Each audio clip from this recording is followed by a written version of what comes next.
I want to talk to you today about creatine. And I made a comment some weeks ago that I'd never even taken creatine. And I've had a few questions on that. Why don't you take creatine? Is creatine good for you? Is creatine bad for you? Well, the jury is still out on that, how great creatine is. We know that it has some positive effects. Creatine is part of the Krebs cycle. The body produces creatine, and there's meats and different protein sources that have creatine in it that helps increase the creatine that you naturally have anyway. A lot of your vegetarians and vegans have a problem with their levels of creatine because they don't take in any meats which are really, really high in creatine.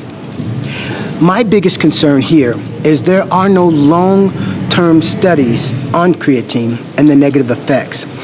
There are some studies that in mice that say that it causes heart problems, it affects the kidneys, and it affects the lungs and the liver, that some people get hyperhydrated from it, and some people become dehydrated from it.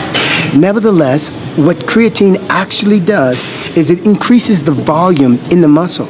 And because it's a chemical and it's not nutrition, the problem with that to me is that you can gain the size of the muscle and actually gain strength from taking this particular from creatine products.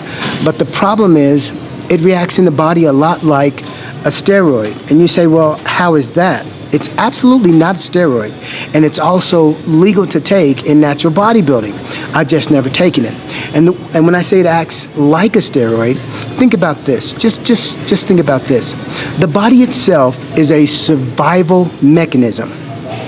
And with that being said, the body also takes the path of least resistance.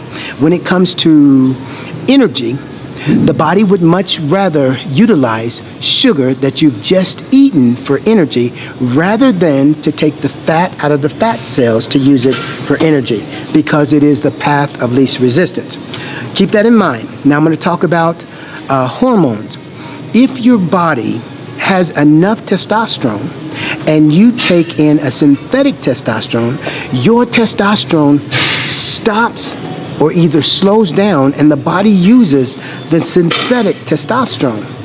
If you use it long enough, there's no real promise that your testosterone will start up again, so you may have to stay on this hormone for the rest of your life.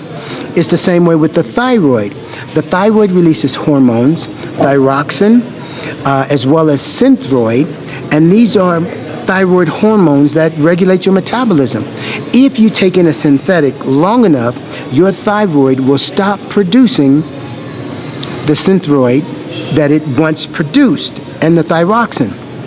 When it comes to creatine, you have the Krebs cycle, which is part of the ATP, the creatine, and a lot of other small protein type molecules that are in that Krebs cycle. When you start taking the creatine, they have found in mice that after taking creatine for a period of time, that the natural production of creatine slows, and sometimes it absolutely stops. Now, with a person that is under 18 years old, they haven't completely developed their Krebs cycle yet. And a person that's older, why would you ever want to chance that? When they come out with long-term studies that indicate that taking creatine, even though it gives you short-term positive effects, sprinters run faster, lifters get stronger, and they get bigger. But I'm in this for life and longevity, and I want to make sure that whatever I'm taking is going to be healthy, and it's going to help me reach my goals, not just today, but tomorrow, next year, 20 years from now. I don't want to do anything that's going to deteriorate my life.